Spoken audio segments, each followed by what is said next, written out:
আজকের নিবেদন সুবোধ সরকারের লেখা কবিতা রূপম।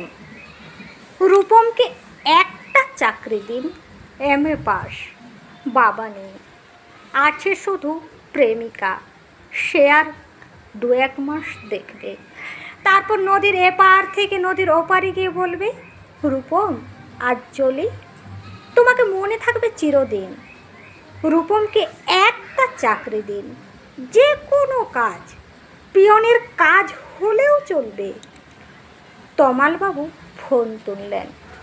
ফোনের অন্য প্রান্তে যারা কথা বলেন তাদের যেহেতু দেখা যায় না, সুতরাং তারা দূর কেউ। তমালবাবু মামাকে বললেন, রূপমের একটা চাকরি দরকার।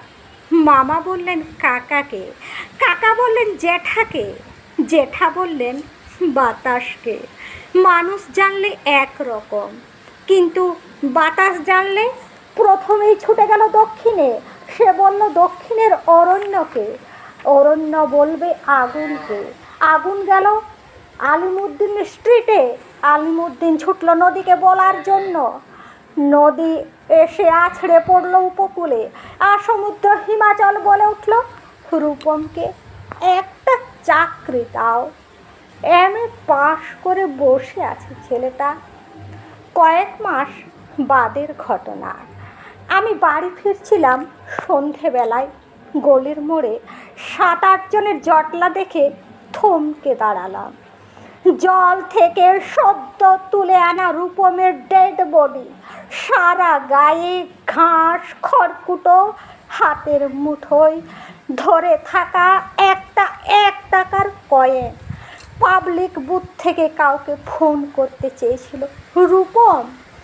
ভারত সরকারের 1 টাকা কয়েনের দিকে আমার চোখ।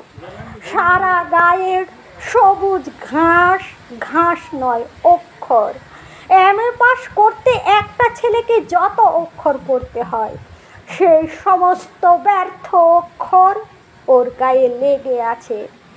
একটা ছেলেকে আপনারা কেন MA পড়ান? কোন আহ্লাদে 8খানা বিশ্ববিদ্যালয় বানিয়েছেন? তুলে দিন।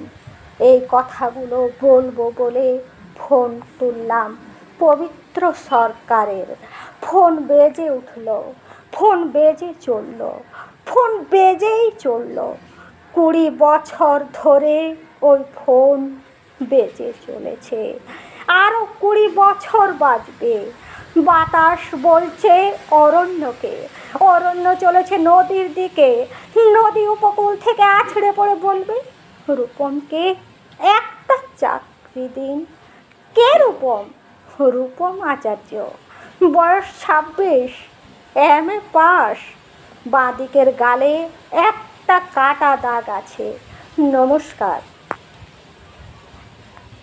আমার আজকের নিবেদন সুবোধ সরকারের